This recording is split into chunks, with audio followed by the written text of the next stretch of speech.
Hi hello నమస్తే welcome back to our channel. నేను శిరీష. ప్రస్తుతం మన స్టూడియోలో ఉన్నారు హోమియోపతి డాక్టర్ భరద్వాజ్ గారు. సార్తో మాట్లాడదాం. Hi sir. హాయ్ అండి. సార్, స్ట్రెస్ వల్ల బాడీలో ఎలాంటి చేంజెస్ వస్తాయంటారు? రైట్. సో స్ట్రెస్ గురించి మనం తెలుసుకోవాలంటే కంప్లీట్గా ఈ బుక్ చదవాలండి. ఈ బుక్లో మనకు స్ట్రెస్ గురించి ఒక చాప్టరే ఉందన్నమాట. మనకు మెయిన్గా స్ట్రెస్ అనేది వచ్చినప్పుడు మన బాడీలో రెండు కెమికల్స్ రిలీజ్ అవుతాయి. దాన్ని ఒకటి అడ్రినలిన్ అంటాము, ఒకటి కార్టిజాల్ అంటాం అనమాట. ఈ అడ్రినలిన్ ఎస్పెషల్లీ కార్టిజాల్ వల్ల ఏమవుతుందంటే మీ ఇమ్యూనిటీ పడిపోవడము, మీ బాడీలో ఫ్యాట్ డిపాజిట్ కావడం, అంటే వెయిట్ గెయిన్ కావడము, ఇన్సులిన్ రెసిస్టెన్స్ పెరగడము. సో తర్వాత ఈ ఫ్యాట్ డిపాజిషన్ వల్ల వచ్చే అన్ని ప్రాబ్లమ్స్, ఫర్ ఎగ్జాంపుల్ విమెన్కి అయితే మెయిన్గా మనము ఫైబ్రాయిడ్స్ అంటాము, లేకపోతే బల్క్ యూటరస్ అంటాము, నెబోథియన్ సిస్ట్ అంటాము, ఎండోమెట్రియోసిస్ అంటాము, అడినోమయోసిస్ అంటాము. వీటికన్నిటికీ స్ట్రెస్సే one of the major reasons అనమాట. దాంతోపాటు వచ్చే లైఫ్ స్టైల్ డిజార్డర్స్, డయాబెటీస్ కానీ, షుగర్ కానీ, ఏవైతే వస్తున్నాయో థైరాయిడ్స్ కానీ, వీటన్నిటికీ ఈ స్ట్రెస్ అనేది one of the major reasons అనమాట. సో మీకు కన్నా స్ట్రెస్ కానీ ఈ ప్రాబ్లమ్స్ కానీ ఉంటే వెంటనే ఈ బుక్ చదవడం అనేది చాలా ఇంపార్టెంట్. ఈ బుక్లో మనకు 3 స్టేజెస్ ఉంటాయన్నమాట స్ట్రెస్లో: acute stress, medium stress, chronic stress అని. ఏ స్ట్రెస్ని ఎలా మెయింటైన్ చేసుకోవాలని క్లియర్గా మనం డిస్క్రైబ్ చేస్తామన్నమాట. సార్, చాలామందికి నిద్ర సరిగ్గా పట్టదు. ఒకవేళ నిద్ర లేని సమస్య ఏదైనా ఉంటే ఇదేమైనా మన హెల్త్కి ఎఫెక్ట్ పడుతుందంటారా? సో మనము ఈ బుక్లో ఏం చేసామంటే డిఫరెంట్ చాప్టర్స్ ఉన్నాయి. సెకండ్ చాప్టర్ నిద్ర పెట్టామన్నమాట. First chapter diet, second chapter నిద్ర. ఎందుకు నిద్ర అంటే డైట్ తర్వాత నెక్స్ట్ ఇంపార్టెంట్ థింగ్ వచ్చి నిద్ర. ఎక్సర్సైజ్ కాదు, లైఫ్లో స్ట్రెస్ లేకపోవడం కాదు, ఆల్కహాల్, స్మోకింగ్, అడిక్షన్స్ కాదు. Second important thing for life is నిద్ర. ఈ నిద్ర వల్ల ఏమేం ప్రాబ్లమ్స్ వస్తాయంటే మనకు సింపుల్గా ఒక సైంటిస్ట్ ఏం చెప్తారంటే, మ్యాట్ వాకర్ అనే సైంటిస్టు, మీరు కనుక కరెక్ట్గా నిద్రపోతే మీకు 30 ఇయర్స్ ఉంటే మీ ఏజ్ అనేది 20 ఇయర్స్ వాళ్ళలాగా ఎంజాయ్ చేస్తారనమాట. నిద్ర సరిగ్గా లేకపోతే మీ ఏజ్ కనుక 30 ఇయర్స్ అయితే మీరు 20 ఇయర్స్ సీనియర్, అంటే 50 ఇయర్స్ వాళ్ళలాగా ఎలా ఉంటుందో మీ బాడీ అలా తయారవుతుంది. సో నిద్ర అనేది అంత ఇంపార్టెంట్ అనమాట.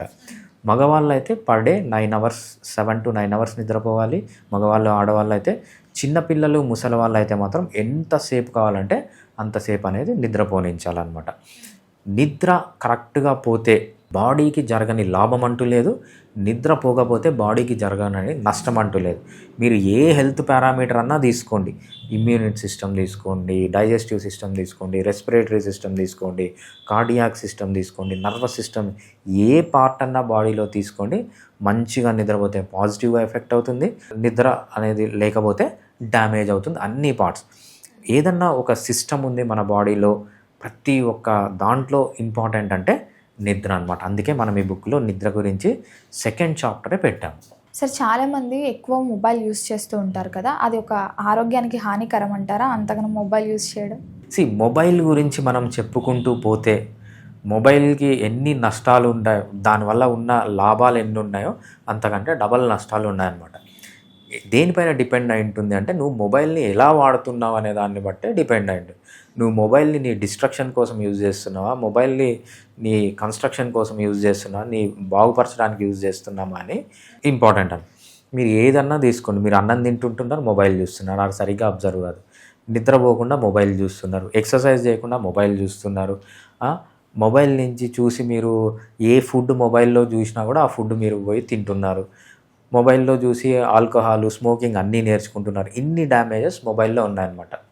ఈ కాలంలో మనం మెయిన్గా మొబైల్ వల్ల చూసే ప్రాబ్లం ఏంటంటే ఎస్పెషలీ రిలేషన్షిప్స్ అనమాట. అసలు పాతకాలంలో ఎలా ఉండేదంటే ప్రతి ఒక్కరికి బోరు కొట్టేది.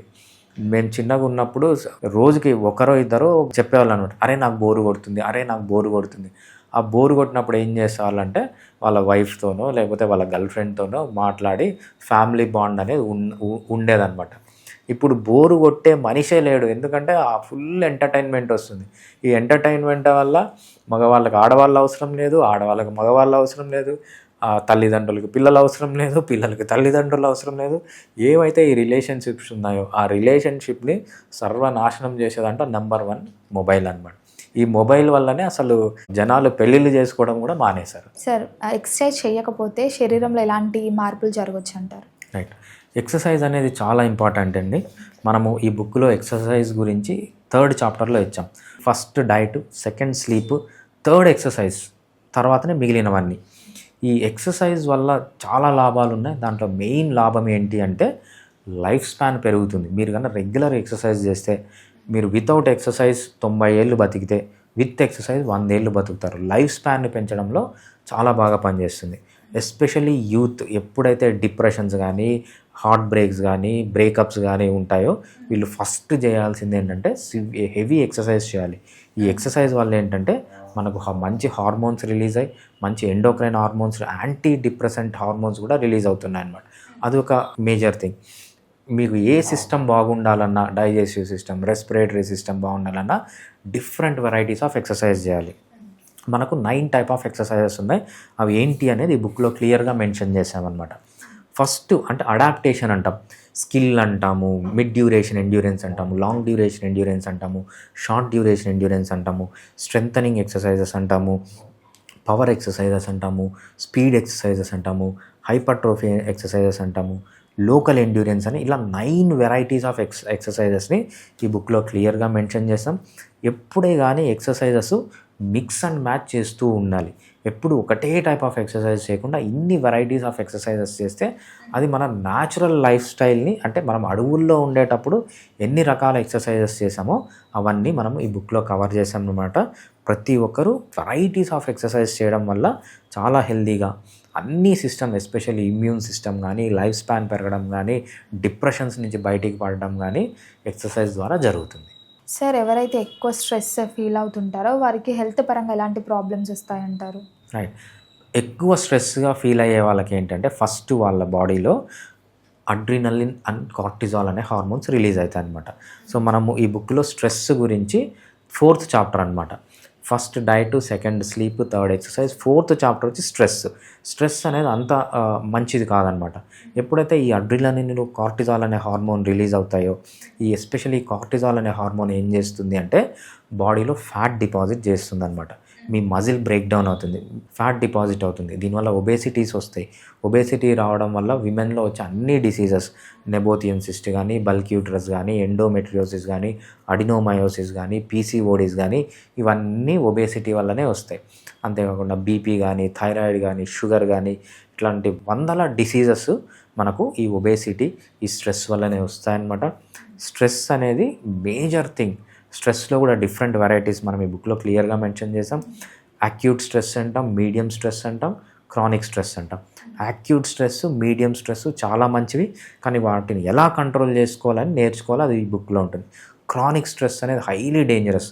క్రానిక్ స్ట్రెస్ ఉన్నప్పుడు ఎలా దాన్ని ఐడెంటిఫై చేయాలి, ఇది క్రానిక్ స్ట్రెస్ అని మనం ఎలా ఐడెంటిఫై చేయాలి, దాంట్లో ఎలా బయటికి రావాలనేది కూడా చాలా ఇంపార్టెంట్ అన్నమాట.